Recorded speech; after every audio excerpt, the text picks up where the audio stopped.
In today's video, I'm gonna tell you about the fashion cycle. Yes, about the fashion cycle.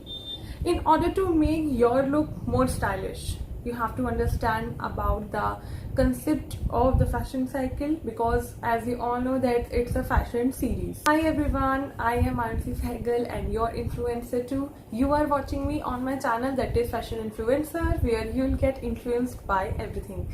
So let's start.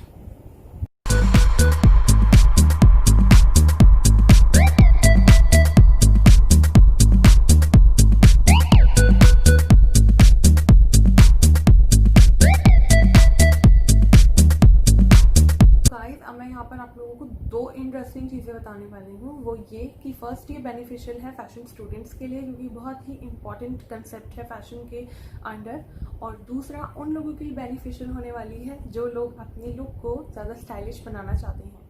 So let's start. So guys, सबसे पहले हम ये समझते हैं कि fashion cycle होता क्या है। Fashion cycle is all about fashion. Fashion कहाँ से आया, फर्स्ट फैशन किसने स्टार्ट किया, थर्ड ट्रेंड्स कौन से चल रहे हैं, और फोर्थ किसने ये सब स्टार्ट किया है। मतलब पूरी जो फैशन की साइकिल है वो कहाँ से आई, इसमें मैं आपको वो बताऊंगी। तो फैशन साइकिल में बेसिकली हम यही सब जानते हैं। हम फैशन ट्रेंड्स तो हम मतलब पहन लेते हैं, लेकिन हमें यही नहीं पता होता कि वो आए कहाँ से हैं। सो इसकी डीप नॉलेज मैं आज आपको दूंगी, कहाँ से आते हैं फैशन, कहाँ से। बहुत लोग ये वाला क्वेश्चन, मतलब ये सब चीज़ें सोचते हैं कि कहाँ से आया फैशन, किसने स्टार्ट किया, क्या ये डिज़ाइनर स्टार्ट करते हैं या आप खुद भी इसे स्टार्ट कर सकते हो। सो गाइज, हर सीजन में हमारा एक न्यू स्टाइल और एक न्यू लुक क्रिएट होता है। वो कहाँ से आता है, एक न्यू इंट्रोड्यूस होता है हर बार। हमें हर सीजन में कुछ न्यू अच्छा सा कुछ स्टाइल दिखता है न्यू, तो वो कहाँ से आता है। हमारे फैशन डिज़ाइनर्स ये क्रिएट करते हैं और अपनी क्रिएटिव इनोवेटिव अपनी कलेक्शन को शोकेस करते हैं फैशन शोज पे। जो फैशन शोज होते हैं वो इन हमारे फैशन डिज़ाइनर्स की कलेक्शन को दिखाने के लिए ही मोस्टली किए जाते हैं। बट इसका मैं आपको एक एग्जांपल देती हूँ। फॉर एग्जांपल, ड्रेपिंग कोई लुक आया, ठीक है, अब उसमें से वो अब उसकी मास प्रोडक्शन स्टार्ट हो गई, या फिर सबसे पहले वो लाइक रैम पे आया, फिर उसकी मास प्रोडक्शन जब हुई तो आधे लोगों को कुछ लोगों को उसको पसंद आया और कुछ लोगों ने उसको पसंद नहीं करा, ठीक है। तो अगर कोई डिज़ाइन आता है, जो वो कोई भी न्यू डिज़ाइन हो सकता है, कोई केप स्टाइल हो सकता है, वो रिजेक्ट हो गया, ठीक है। रिजेक्ट कौन करता है, हम लोग रिजेक्ट करते हैं। सो कोई उसको बाय नहीं करता क्योंकि उसको डिज़ाइन हमें पसंद ही नहीं आता। तो ये पावर भी हमारे पास होती है कि हम उस डिज़ाइन को रिजेक्ट कर सकते हैं, या फिर हमें वो चीज़ पसंद नहीं है तो कोई उसको ऑफकोर्स बाय नहीं करेगा। तो लेकिन अगर कोई लुक है जिसको सब खरीद रहे हैं, वो इजीली एक्सेप्ट हो रहा है, सब उसको एक्सेप्ट कर रहे हैं, सब उसको बाय कर रहे हैं, सब पहन रहे हैं, तो मतलब कि वो वहीं से बस वो ट्रेंड स्टार्ट हो गया और फिर वही लोग इमिटेट करके एक दूसरे को वो लुक को कॉपी करते हैं। तो इट मीन्स वो लुक जो है काफ़ी फेमस हो गया है, और हम यहीं से हमारा एक न्यू ट्रेंड और एक न्यू स्टाइल स्टार्ट हो जाता है जब लोग उसको एक्सेप्ट कर लेते हैं अपनी ड्रेसिंग में। फैशन साइकिल की हमारी 5 स्टेजेस होती हैं। फर्स्ट स्टेज होती है हमारी इंट्रोडक्शन स्टेज, देन वो इंक्रीज होता है, देन पीक पे पहुंच जाता है, बहुत ज़्यादा पीक पर है, वहीं से देन वो डिक्लाइन होना स्टार्ट हो जाता है, और एक लास्ट स्टेज होती है इसकी ऑब्सोलेसेंस, जहाँ पर ये कम्प्लीटली डिसअपीयर हो जाता है। अब इसी एक स्टेज पे बात करेंगे हम। फर्स्ट स्टेज होती है इंट्रोडक्शन। इंट्रोडक्शन स्टेज में कोई भी न्यू डिज़ाइन आया है, जब वो इंट्रोड्यूस हो रहा है, उसकी प्रमोशनल एक्टिविटीज़ हो रही हैं। ऑफकोर्स अब आपको पता कैसे लगेगा कि कोई न्यू ट्रेंड आ गया है, कोई न्यू ट्रेंड इंट्रोड्यूस हो गया है। आपको फैशन मैगजीन्स में दिखेगा, आपको ऑफकोर्स प्रिंटेड मीडिया में दिखेगा, है ना, आपको न्यूज़पेपर में दिखेगा, और फैशन शोज की प्रमोशनल एक्टिविटीज़ जो हो रही हैं आपको वहाँ ये सब चीज़ें दिखेंगी, फैशन शोज एंड ऑल। ये सब इसलिए करा जाता है ताकि आपको पता लगे कि कौन सा ट्रेंड आप न्यू इंट्रोड्यूस हो गया है। उस वक्त पर इसको सेलिब्रिटीज़ जो हैं इंट्रोड्यूस करती हैं उसको, जो हमारी फैशन मॉडल्स होती हैं वो हमें एज अ वॉक करके दिखाती हैं, एज अ मॉडल वो रैम्प वॉक करती हैं, हमें दिखाती हैं कि ये वाले न्यू ट्रेंड्स जो हैं इंट्रोड्यूस हुए हैं। तो हमें फर्स्ट स्टेज में ये पता लगता है कि कौन सा जो है न्यू ट्रेंड चल रहा है, कौन से कलर्स न्यू इंट्रोड्यूस हुए हैं, हमें ये सारी चीज़ें उस फर्स्ट स्टेज में पता लगता है। बट इस स्टेज पर जो हमारी वो ड्रेसेस होती हैं, जो भी हमारे न्यू आउटफिट्स इंट्रोड्यूस हुए हैं, वो बहुत ज़्यादा कॉस्टली होते हैं, क्योंकि वो डायरेक्टली अभी डिज़ाइनर्स ने ही अपने हमारे डिज़ाइन करे हैं। तो ऑफकोर्स उसको बहुत कम लोग बाय करते हैं, और वो फर्स्ट स्टेज होती है। दैट्स वाई वो सेलिब्रिटीज़ ही करते हैं। तो वो फर्स्ट स्टेज हो गई हमारी। गाइस हमारी सेकंड स्टेज होती है increase stage, it means rising stage. Rising stage में क्या होता है, अब जो हमारा वो फैशन ट्रेंड है, जो हमारा फैशन ट्रेंड है उसकी कॉपी स्टार्ट हो जाती है। अब वहाँ पर थोड़ा सा उसका जो है हमारा डिक्रीज हो जाता है प्राइस। वो क्या होता है, उसका रीज़न मैं आपको बताती हूँ। अब जो डिज़ाइनर्स हैं वो अपनी कलेक्शन में बहुत ही अच्छे मटेरियल यूज़ करते हैं, मतलब जो हमारे रियल फैब्रिक्स होते हैं उनको यूज़ करा जाता है। उसमें कोई भी कॉपी नहीं होती, कुछ मतलब रॉ मटेरियल ऐसा नहीं होता कि वो थोड़ी लो क्वालिटी का है। डिज़ाइनर्स हमेशा अच्छी क्वालिटी के फैब्रिक्स को यूज़ करते हैं, इसलिए हमेशा डिज़ाइनर ड्रेसेस जो होती हैं महंगी होती हैं। सेकंड वाले में क्या हो रहा है, अब यहाँ पर रॉ मटेरियल थोड़ा सा चेंज हो जाता है, ठीक है। वहाँ पर थोड़े से जो मिक्स ब्लेंड्स फैब्रिक्स होते हैं वो सिमिलर, उसी के जैसे सिमिलर यूज़ होते हैं, ठीक है। इसलिए उसकी रॉ मटेरियल कॉस्ट जो है थोड़ी सी कम हो जाती है, तो इसलिए कॉस्ट, ओवरऑल कॉस्ट भी हमारी फैब्रिक की, हमारी आउटफिट्स की कम हो जाती है। तो यहाँ पर लोग उसको थोड़ा थोड़ा एक्सेप्ट करना स्टार्ट करते हैं, इट मीन्स उसको बाय करना स्टार्ट करते हैं, क्योंकि यहाँ पे थोड़ा सा प्राइस हो गया कम। अब ऑफकोर्स हम लोग डेली लाइफ या जो भी हम अपने फैब्रिक्स डिज़ाइनर्स खरीदते हैं, हम उतनी ज़्यादा कॉस्टली नहीं खरीद सकते, क्योंकि ऑफकोर्स हम उसको रोज़ नहीं पहनने वाले हैं, या हम उसको हर फंक्शन में नहीं पहनने वाले हैं, हम उसको कभी कभी पहनने वाले हैं। और वैसे भी एक या फिर दो से ज़्यादा उसको कोई भी नहीं करता, तो वो हमारे लिए लाइक वेस्ट हो जाता है। तो इसलिए अब हम लोग कब खरीदते हैं, सेकंड स्टेज पर खरीदते हैं, जब राइजिंग स्टेज आ गई है, जब वो बस अपना सब एक्सेप्ट कर रहे हैं, उसको सब पहन रहे हैं, क्योंकि वहाँ पे अब रॉ मटेरियल वहाँ पर इतनी ज़्यादा खराब नहीं होता। मतलब ऐसा है कि आप पहन सकते हो, बट रॉ मटेरियल में थोड़ा बहुत ओरिजिनल से चेंज हो जाता है यहाँ पर, इसलिए इसकी जो है कॉस्ट थोड़ी सी डाउन हो जाती है।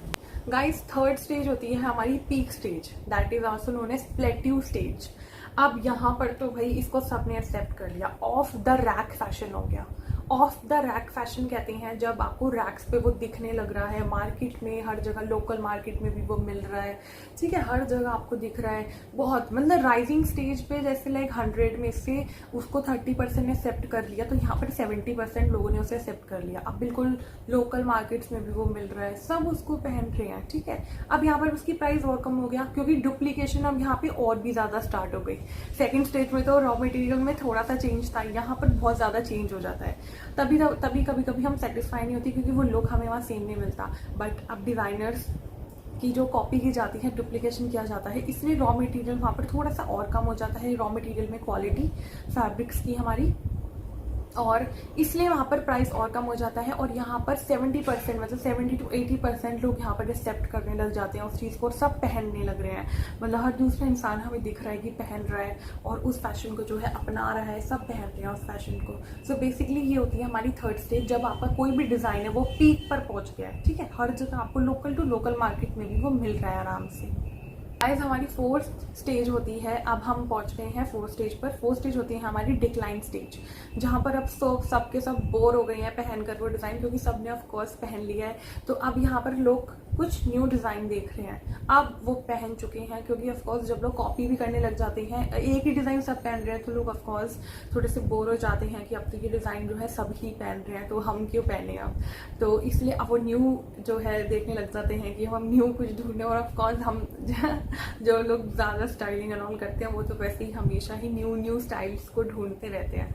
सो यहाँ पर हम लोग क्या कर रहे हैं, अब डिक्लाइन में लोग मतलब ज़्यादा पहन नहीं रहे हैं, उसको है उनके पास, लेकिन हम ज़्यादा पहनेंगे नहीं, न्यू स्टाइल को सर्च करेंगे अब कहाँ कौन सा न्यू चल रहा है। सो और गाइस इस स्टेज पर जब डिक्लाइन स्टेज होती है ना, जब आपको लाइक अपने मॉल्स में और जब भी हमारे जो फैशन स्टोर्स है वहाँ पर हमें थोड़ा सा डिस्काउंट भी मिलना स्टार्ट हो जाता है। जब आपको डिस्काउंट मिलना स्टार्ट हो जाता है इन फैब्रिक्स पर, मतलब वो डिक्लाइन स्टेज है, वो अपना जो पुराना स्टॉक है, जो पुराने डिजाइन चल रहे थे, वो उसको निकालना स्टार्ट करते हैं। दैट्स वाई उस पर वो ऑफर करते हैं, अपने डिस्काउंट देते हैं, ऑफ कर देते हैं अपनी क्लोथिंग पर। तो इसलिए वो इसलिए करते हैं ताकि वो कलेक्शन जो है जल्दी से निकल जाए। तो डिक्लाइन स्टेज पर उसको कोई पहनना पसंद नहीं करता। गाइस लास्ट स्टेज है ऑब्सोलेसेंस। अब ऑब्सोलेसेंस में क्या होगा, वो वहाँ पर शॉप्स पर आपको दिखना ही बंद हो जाएगा, ठीक है। अब बिल्कुल मतलब स्टोर्स में भी हमें एग्जिस्ट नहीं करता है वो फैशन, क्योंकि वहाँ ही से एक न्यू फैशन आना स्टार्ट हो जाता है।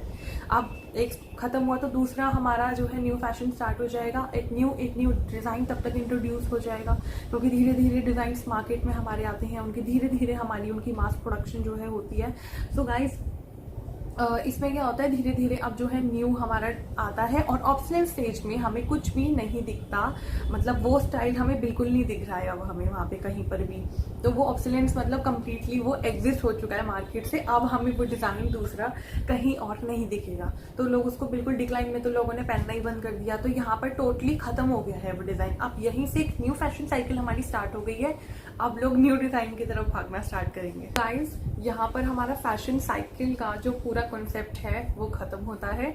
मैंने आपको 5 स्टेजेस बताई हैं। फर्स्ट इज इंट्रोडक्शन, देन हमारी राइजिंग स्टेज, देन हमारी peak stage, then decline and the obsolescence, जहाँ पर खत्म हो जाता है सब कुछ। सो गाइस, मैंने ये तो हो गया फैशन स्टूडेंट्स के लिए, आपने पूरा, या जो फैशन में लोग जो फैशनेबल मेरे हैं सब्सक्राइबर्स, अब आपने ये तो पूरा जान लिया फैशन का कॉन्सेप्ट। सो गाइस, अब यहाँ पर ध्यान रखने वाली ये चीज़ है कि जब आप मुझसे जुड़े हुए हो, तो जो हमारी 2 स्टेजेस होती हैं, introduction stage and the rising stage, ज़्यादा से ज़्यादा नहीं, मैं आपको 3rd स्टेज पे जाने नहीं दूंगी। तो मेरी 2 स्टेजेस जो आप मुझसे जुड़े हुए हो, तो जब वो हमारी इंट्रोडक्शन स्टेज आ रही है किसी भी फैशन की, और जब वो राइजिंग स्टेज पर है, मतलब न्यू फैशन इंट्रोड्यूस हो चुका है। सो गाइस, अभी तक आप, ऐसा आपके साथ हुआ होगा जैसे कोई स्टाइल चल रहा है, आपने बहुत बाद में पहना क्योंकि आपको पता ही नहीं चला था कि स्टाइल ये चल रहा है, मैं तब पहन रही हूँ जब वो डिक्लाइन और ऑब्सोलेंस पे पहुंच चुका है। तो गाइस, इसकी रिस्पॉन्सिबिलिटी मेरी है आप लोगों को बताना कौन सा स्टाइल चल रहा है, और आप मेरे साथ कनेक्टेड हो तो मैं आपको 3rd स्टेज पर जाने नहीं दूंगी, जहाँ पर सब पहन चुके हैं, हम उससे पहले ही पहनकर खत्म कर देंगे और दूसरे फैशन में पहुंच जाएंगे। सो हम इंट्रोडक्शन और हमारी राइजिंग स्टेज पर ही पहन लेंगे, ठीक है। तो ये बेनिफिशियल होगा, आप अपनी न्यू स्टाइल्स को पहले ही पहन लेंगे और आपको पहले बताने की रिस्पॉन्सिबिलिटी मेरी है। सो जो मेरे साथ कनेक्टेड हैं वो दूसरी स्टेज पे, बाकी डिक्लाइन स्टेज पर आपसे ऐसा नहीं होगा कि आप बाद में कभी कोई स्टाइल पहन रहे हो जो वो आउट ऑफ फैशन पहले ही जा चुका है। सो हम तभी पहन लेंगे जब वो न्यू आया है डिज़ाइन, तो तब वो अच्छा लगता है पहनना। जब लिमिटेड लोग उसको पहन रहे हैं, हम तब उस डिज़ाइन को पहन रहे हैं खुद, या फिर वैसा ही कुछ कस्टमाइज करवा कर, तो वो ज़्यादा बेटर रहता है इंस्टेड ऑफ कि सब उसको पहन रहे हैं। वो पीक स्टेज पर है, मास प्रोडक्शन पर, तब वो मजा ही नहीं आता पहनने का ड्रेसिंग में। सो गाइज, जो भी हमारे अब न्यू ट्रेंड जो भी हैं वोग में होंगे, तो मैं आप लोगों को अपनी नेक्स्ट वीडियो में बताऊंगी। So guys, that's all for today, hope you like this, will meet in the next video. So don't forget to like, share and subscribe to my channel. Thank you.